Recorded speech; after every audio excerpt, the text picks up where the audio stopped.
to remove private equity from purchasing homes. She's about to give them Yep. millions Yep. more Yep. homes Equity. for them Yep. to come booming into Yep. town and buy. Yep. Do you understand that? That's the part that Roland doesn't get. He's not quick enough. He's not smart enough. He doesn't understand how real estate or investing works. People, they're buying the house that. Take a look at what he just showed you on this graph. These are all the houses that were previously built over the last 60, 70 years. Private equity has come in and bought a bunch of those that were built. Well, if you build more, they're going to come in and buy those too. You're just going to give them more housing supply for them to come in and buy. Yep. Roland cannot make the logical connection to it. It's beyond him. He's not strategic. He doesn't think very well. So he doesn't understand that you didn't actually eliminate the problem. As a matter of fact, you just exacerbated it. If you will not create rules that say that private equity cannot purchase single family homes, then private equity will continue gobbling them up. The role of private equity should be simple. Private equity should be relegated only to the area of commercial development. You want to build apartment complexes, you want to build high rises, you want to build condos, knock your damn self out. That's what private equity is supposed to do.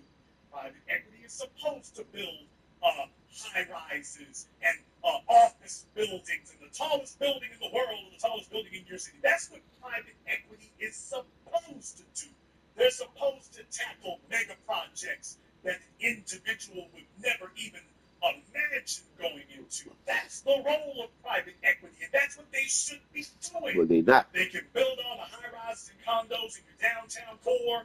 They can go ahead and do that and take out them big ass loans. If they bankrupt them, oh well, we didn't lose nothing. And if they make a profit, all right, they got it honestly.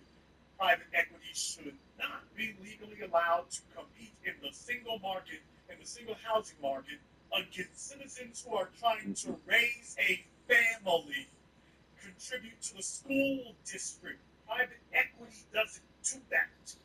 Now, here's a tough pill to swallow. Smaller investors don't do that either. However, Roland doesn't address this because Roland doesn't understand. So, Kamala Harris said something, and this is about as far as his pea-brain can go to figure it out. He didn't game this out all the way. He doesn't know how. When you game it out all the way, you realize, what's to prevent the private equity funds, and there are new ones coming up every other day, what's to prevent them from buying up the 3 million houses that Kamala Harris says she wants to build, just like they bought the millions of others that had already been built? What's to stop them? And the answer is Nothing. nothing. Nothing at all. Even if all of these misguided, silly-ass people sit behind Kamala Harris smiling like parakeets, and her saying this garbage, and by the way, has there ever been a more insincere smile in the history of facial countenance? I can tell. But the folks sitting back there, by the way, here's the problem. These folks look here, Kamala Harris will sell you a mortgage for $400,000, and here comes BlackRock to buy the entire street No. for $20 million. No. BlackRock will come to town in 5 years or 10 years and offer to purchase every house on the street. You paying $400,000, they're gonna offer you $500,000 or $600,000 to buy up every house on the block.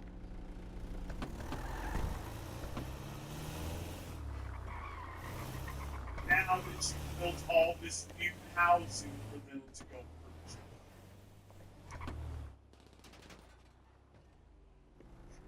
Roland Martin didn't realize that. Roland Martin doesn't get it. He doesn't understand it.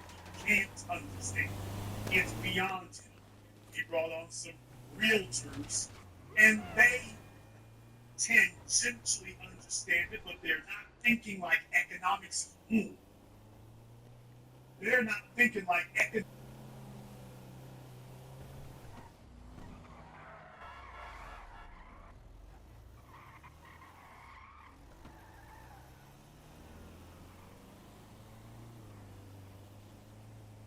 Kamala Harris, along with the rest of the, what's his name, Finkelstein, they own Kamala Harris along with the rest of them. Of course they do. Because Kamala Harris is trying to figure out what the hell she's going to do in the White House. She's trying to figure out what the hell is going to happen for her. So, of course, this is a plan they love.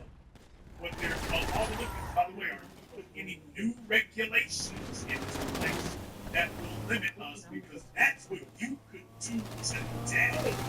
If you really want to do something about private equity bowling ball, why isn't Kamala Harris saying we need regulations to limit them today? To limit what they can purchase and say,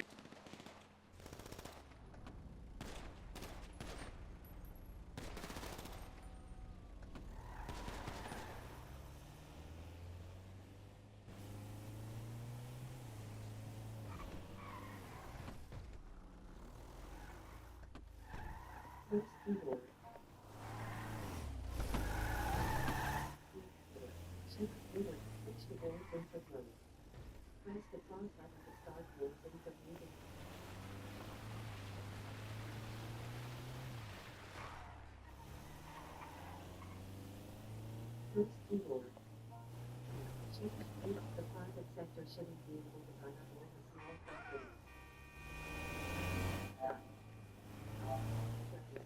Recently created customers. 1 of 15. Share. Button. Press crossed is a leg. so we can say few pennies by buying up all the residential stuff, and we will package them together. Follow me. With BlackRock and Century 21 and Berkshire Hathaway get together. They buy up all the houses in your neighborhood, and now because it becomes part of their investment portfolio, now your residential housing has just been converted into a commercial asset. Because it's part of a portfolio. And if anybody now wishes to purchase that house, you could buy it, but only if you'll pay Berkshire Hathaway and friends for whatever segments of that portfolio that house is. You got to go buy 1,200 houses. That house will never be sold again as a singular asset. It's now part of a commercial portfolio. For those of you who did not know that that's the way it will work, it will now get grouped in together with the hundreds or thousands or tens of thousands of other properties that they now own. They will not sell it back to individuals. They'll sell the whole package of the real estate to another real estate company if they ever sell it at all. So you see, if you are not understanding what the real problem is, and you don't understand that the issue is these commercial equity investors are not regulated. But then again, who was it who, hey Roland, I'm so glad that you reminded us all about the housing crash in 2008. So glad that you reminded us all about that. By the way, who was the president who made the housing bubble in 2008 possible? Obama? Why? George W. Bush? No. William Jefferson Clinton. Why? Bill Clinton was the one who did it, because remember, talking about Franklin Delano Roosevelt, after the Great Depression, they instituted Glass-Steagall, which said that commercial banks could not engage in residential investing. They had to stay away from residential investments. Then Clinton came. Commercial banks could not get involved with riskier residential investments. Clinton came Well, in. guess who got rid of that? Clinton did. Bill Clinton. Bill Clinton got rid of that. And what happened literally 10 years? Years. Yep. It wasn't 5 decades, it was 10 less years. than 10 years after he rolls that back. We're off to the house phone. Yep. Because now the commercial banks could finally get their hooks to the residential market. And what did they do? Well, the market saying that there were free money and no standards. Well, yeah, there were no standards because the commercial banks didn't require the residential banks. They just wanted to get a mortgage. They just wanted to get a mortgage. No, chat room, they were not allowed to do it until Clinton repealed the act. Once he repealed Glass-Steagall, that's when it happened. No, Bill Clinton cleared the way, and then they ran wild for a decade and crashed the damn world. But the game they were playing was that now that they were allowed to finally go play in the residential boom, they were now able to go and gobble up residential mortgages, and they didn't care how many they had. They called it mixing I won't use the profane word for it, mixing the crack with the salad. So what they would do is they would take a group of loans, they would take a group of mortgages, gather them all together, and put them together in an investment package. So, for example, if you had 10 homes, you had 5 people who were on time with their mortgage, 3 people who were a month behind, and 2 people who were 6 months behind and going into foreclosure. But because you packaged them all together, then what happened was the ones that were going into foreclosure, since they were parts of this investment package, and you had to consider them all together as an asset, oh, well, the ones that were on time with their mortgages were helping to reduce the amount of negative equity that the ones that were going into foreclosure. That's the game they were playing on Wall Street, and they were packaging them as derivatives and selling them on Wall Street to investors around the world. So the residential bank that sold you your mortgage no longer had the mortgage, they had sold it to commercial banks, and the commercial banks had sold it on Wall Street, yes, as securities. They packaged them as securities and sold them on Wall Street until finally the game was over. Anybody seen the movie The Big Short? Saw what happened to Michael Burry? Yes, that's what happened. Packaged all numbers and securities sold on Wall Street. They didn't care where your mortgage came from. They gobbled up every single one they could because it was cash in, cash out. They were collecting money on the stock market to go out into the residential sector and buy the mortgages. Then they were collecting money on the back end when they sold these toxic securities that weren't worth anything. And they gobbled up anything and everything. They didn't care. You didn't have a job, no problem. No income, no problem. No ambition, no problem. You got a mortgage, you can fog a mirror, sign here.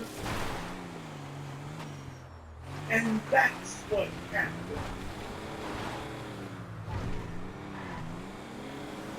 And what I'm saying is, building more housing, yes, that needs to occur, but don't let any misinformed keyboard elf sit up here and tell you that that's gonna be the fix. The fix to be put in today, which is to regulate these private equity funds. Regulate them. Tell them you're out of the residential altogether. Furthermore, stop them from coming in the back door and say that there's only a certain amount of housing in the area can be owned by investors. The rest of it must be set aside for families who are going to be purchasing, for the residents who are purchasing, not for investors. And yes, this will even go to the so-called bond and prop investors. Yes, people. And by the way, I'm not speaking out of turn here, I'm not speaking out of school. I've been one of those people. The problem is that the big guys made things bad for everybody else. They made it bad for everybody else. That is what happens in system capital. So therefore, the folks who want to get into real estate investing, if you're going to get into it to be renting stuff, it needs to be clearly defined what is rental property and what isn't.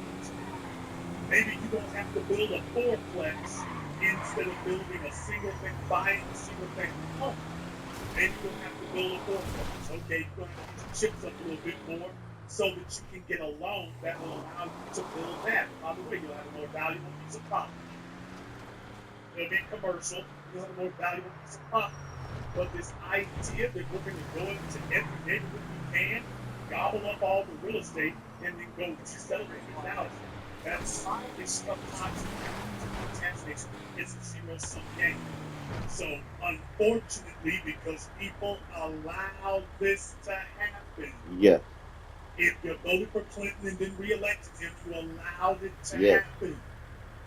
If you voted for Bush and Obama, you continued it going. And if you get ready to vote for Kamala Harris, you're still at it. You ain't stopped yet. So get on that now. Everybody gonna take a haircut. If you tell yourself that you don't have to be involved in politics, oh well, that's them folk over there. And let BlackRock and Blackstone do whatever they do. And oh well, Kamala Harris, I so did love seeing that seven dance. Okay, if you are that detached from reality, you're gonna get what you get. One more thing here. This is not an issue. This is a federal issue. It's a state issue. This is a city issue. This idea that you could go to work for General Motors or General Electric or the Ford plant for 5 or 6 decades. Who gives a damn what happens in the neighborhood of the city? I got mine. And then folks are there buying up downtown. Who cares? They do whatever. Let me tell y'all something right now. White folk don't let black people sit up here and just boom into town and just do what we gonna do. And deal with it, nigga. Right here in Shreveport. What's his name? My man Danny Wimberly, black man, wants to build a housing complex, an affordable housing complex out there near Pines Road. Don't you know that white folk got together? This was years and years ago, but there was a scandal here in town. He wants to build an affordable housing complex, housing, apartments. Don't you know that white folk out there on Pines Road got together? And we're in the city council, some say, no, don't let him build that. So much for capitalism. So much for capitalism. No, we white folk got together and said, yeah, he can't build that. No, don't let him do that. Right on the other side of the freeway on Financial, here comes Hilton and built a bunch of hotels. White folk didn't have no issue with that. They didn't have any issue with that.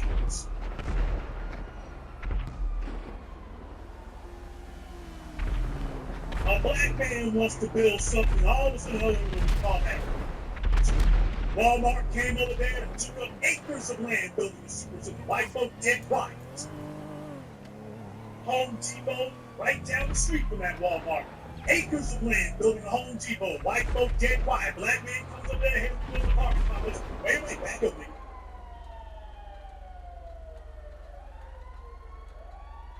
And that's what happens. Understand, these other folk don't just let people come in and just do what they gonna do. They make sure, wait a minute, let's find out whether this is gonna be in our interest. Oh, well, that's them folk over there. That doesn't exist in the dominant society. It doesn't exist. They want to know everybody who made the move. It's like the mafia. If the dollar moving, they want to know who it is moving. Who are you? Any of you It is what it is. If you set up Bucks investment company, you've had that experience? Because see, you look different, you carry yourself different. And next thing you know, I'm sure some of y'all have had that experience, they peeking over your damn shoulder, all of a sudden folks don't say nothing to you, now they ask you questions like, hey, what you doing there, buddy? Oh, are you buying it there? That's why we got to get them about our face quick. Don't be quizzing me. This ain't the first 48. It I'm is not what under it is. interrogation. Don't be quizzing me. Because you can't ask them a damn thing. You standing next to them in the bank. Hey there, Becky. What you doing there? Oh, that looks like a big mortgage you got. You sitting up here hustling. Phone with common sense. Police! She gonna swear you The trying to truth rob is, her or rape her what right happened there to the in the common line sense? at the bank. Literally, we was all taught to be She stupid, gonna swear that you done tried to knock her down in the and middle we of the was floor and taught either rob or rape her right to there make in the believe middle of the floor nonsense. at the bank. She'll Literally, swear you were doing stop it. you from using common sense. She's standing there on 2 feet. Goes, well, he was raping me with his. Those if they were raping, I felt naked and unclothed right here. Understanding nonsense, Man, having faith nonsense, and hoping nonsense. That's what the hell we dealing with. Literally 5 words that keep you That's what the hell from we dealing with. So just understand, they don't let us trust an old man and talk about their business, man, back the hell with me. And that's the way we need to be. We'll be real quick to let them know, oh, yeah, I qualify for a 3.5% interest rate right here. On that, put $2,000 down. I got this one, I got another one here on the other side of town, so I'm just trying to put some things together, you know. Next thing you know, you done launched off in a whole damn tirade. You done gave them your whole investment portfolio. They know the names, the addresses, who the accountant is, what the tax rate, your down payment, interest rate. You done told them every damn thing. They don't open up to us. That's why we're so damn far behind. They move for centuries and will not let a penny of information out. They won't let a droplet of information out.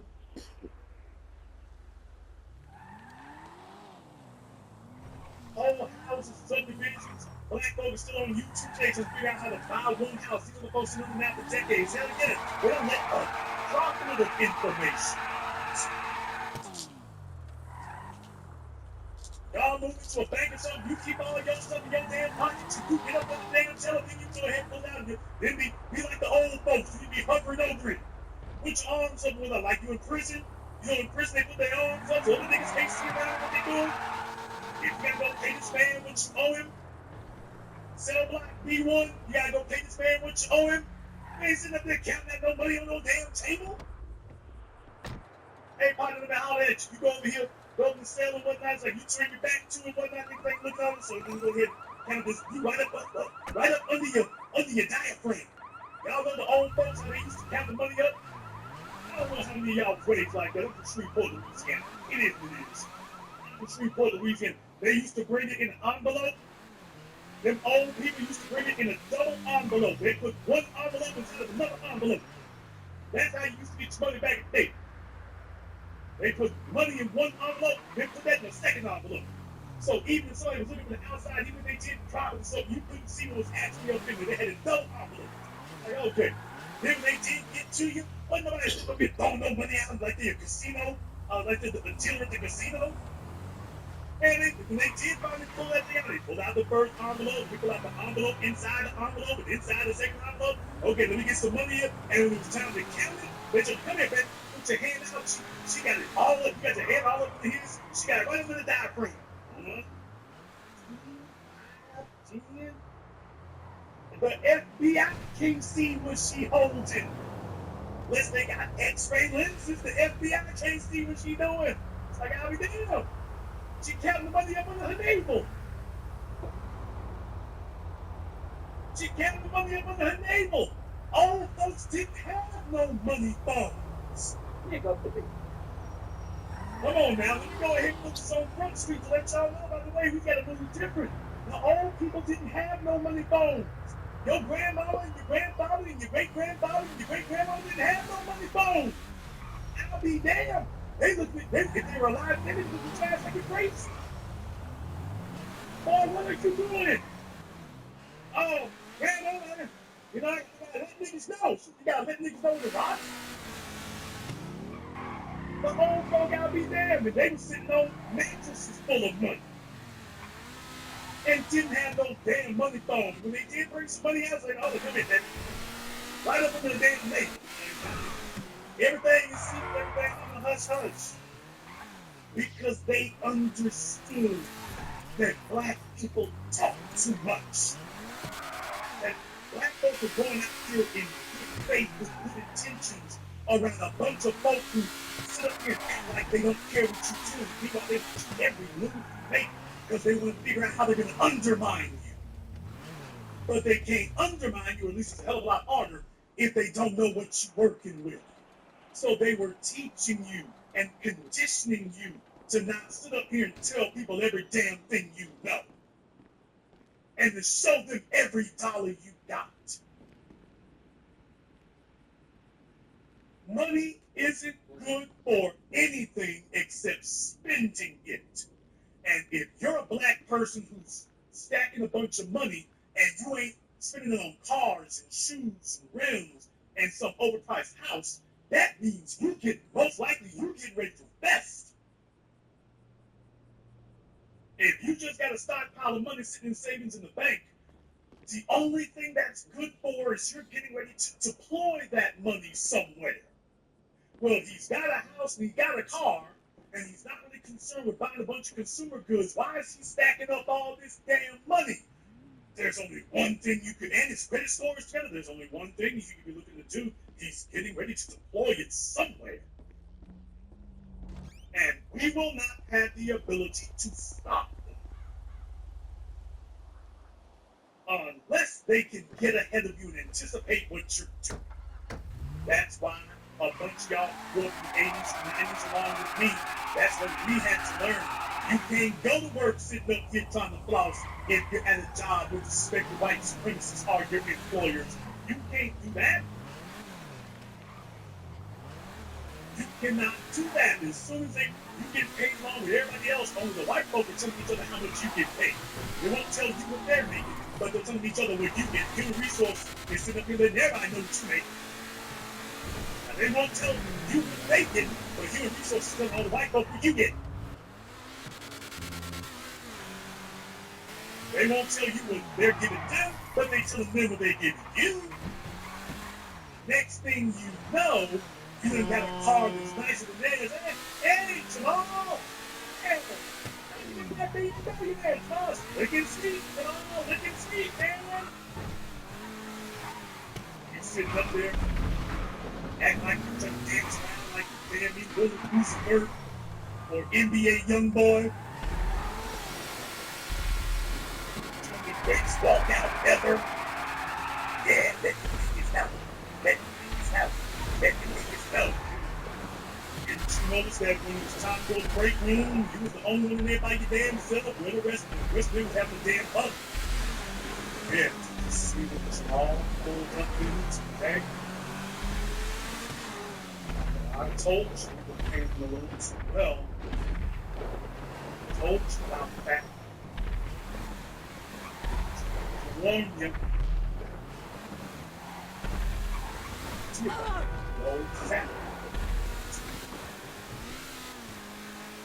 Hey Jamal, you were late last week. We need to have a disciplinary hearing here. You were late last week.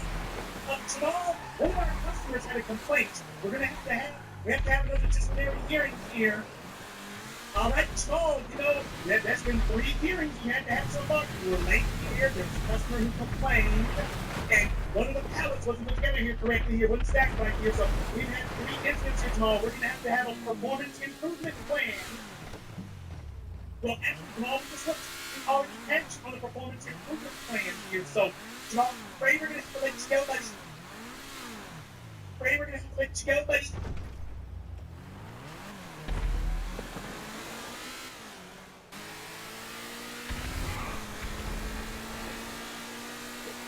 After slavery, we were taught to read the Bible, but we was never taught economics. That's why the old folk raised us a certain way.